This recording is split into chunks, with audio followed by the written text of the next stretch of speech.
Time now for Focus on France 24. And kidnapping has become a powerful tool in the hands of Syria's warring factions. Both camps are carrying out abductions, whether for political or criminal motives, and no part of Syrian society appears to have been left untouched. Adding to the growing ranks of Syria's missing are the thousands of enforced disappearances by Syrian security services.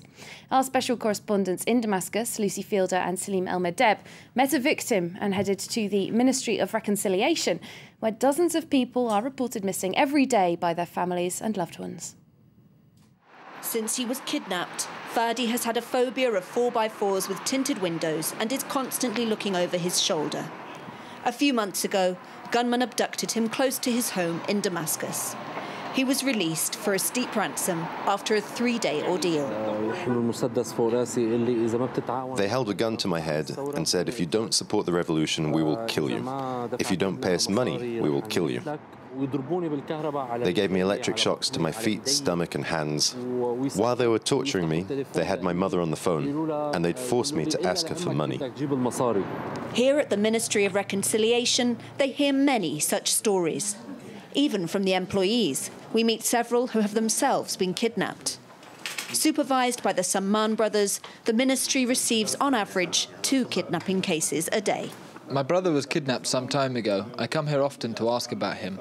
Mohammed sold his taxi, his sole source of income, to pay a ransom, to no avail. I gave them the money and they showed me my brother. He was right in front of me, but they didn't return him to me. They didn't give him to you? No, I didn't see any of them again. Maybe he was sold or killed. I don't know what happened to him. They demanded even more money, which he couldn't pay. Mohammed says the kidnappers were opposition fighters.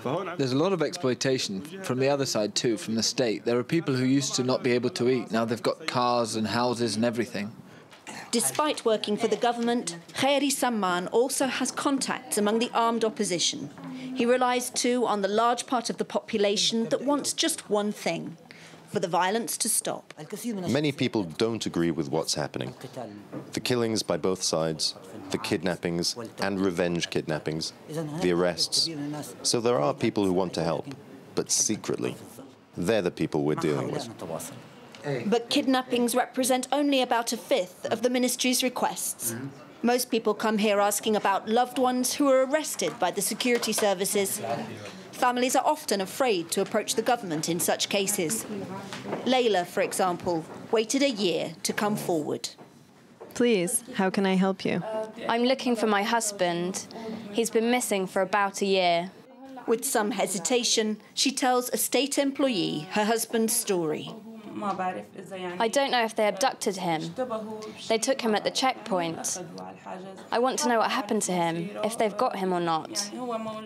The children are distressed. As you know, the father's as important in the family as the mother. The ministry will send a request to the security services to try to locate him. They'll usually respond, as long as his case is not deemed too sensitive. We have a real problem today with the security apparatus in the country. When they arrest someone, they don't contact the family to tell them, we've arrested your son or brother, he's being held in such and such a branch on such and such a charge. This leads to hatred between Syrians. Elia and his brother admit they can't track down every missing person. Their work's a start, but only when the guns fall silent can reconciliation truly begin. That report there from our special correspondents Lucy Fielder and Salim El-Medeb, who are in Damascus. And we can cross now to Lucy Fielder. Thanks very much for joining us, Lucy. Now, can you tell us, most of us probably haven't heard of the Ministry of Reconciliation before. Can you tell us what they do? And if this is a government ministry, are they helping all sides equally? The Ministry of Reconciliation is only a year old. It was set up as a response to the crisis, and as well as helping with the kidnapping and detention issues, they've got a number of other roles. For one, they are the ministry that's meant to deal with peace talks, the negotiations between the regime and opposition forces, should they ever happen. It was very much a buzz when we were there with talk that with this new diplomatic flurry between the United States and Russia, new deals being built on Syria, that perhaps that would be in the offing and that would be something they would be working on. But of course, they are a government ministry. They would have the same conditions as the government. Generally, those conditions are that people need to give up armed struggle first and then come to the table. They're also not about to negotiate Bashar al-Assad, the president, stepping down. The other main role that they told us was to help any gunman or anyone from the opposition who wanted to go back to civilian life to enable them to do that with an amnesty. Once again, a government ministry in a government-controlled area. It's very difficult for us to judge how often that happens. But they did give us a number of cases where, for example, in an area near Homs, they're currently negotiating to negotiate some gunmen being taken out of an area where they're living among civilians.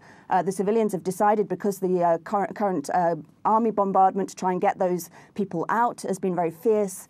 They're trying to negotiate the army stopping the bombardment, the civilians giving up the gunmen being allowed safe passage. That's another thing that they do. Of course, they are a government ministry. They say they've got contacts with both sides. There's no reason to doubt that they do in certain areas, but I think we can assume that once you get further north to areas like Raqqa, which is completely in rebel hands, areas near Aleppo, their reach, of course, would be limited. It's also questionable as to whether people would come forward if they felt that people had been kidnapped by the so-called Shabiha, the pro-government militias. So very hard to judge, but it did seem that they did have some contacts between the two sides. And just very briefly, how widespread are these kidnappings in Syria right now? Very difficult to judge again. We heard a lot of anecdotal evidence. We heard of what seemed to be thousands of cases. The ministry used to see 10 to 20 cases just in Damascus until very recently. Now it sees about 2 or 3 checkpoints everywhere in Damascus when we were there, and that's cut that down. There are 2 very high-profile archbishops missing. There are some high-profile cases. It does seem to be widespread, but hard to know the numbers exactly. Thanks very much, Lucy Fielder, for that investigation into this somewhat unseen side of Syria's civil war. And that does conclude Focus for today. OK, so we're going to take a short break now here on Live from Paris. But do stay with us. My colleague Stuart Norvell will be back after the top of the hour with all the latest news and headlines for you.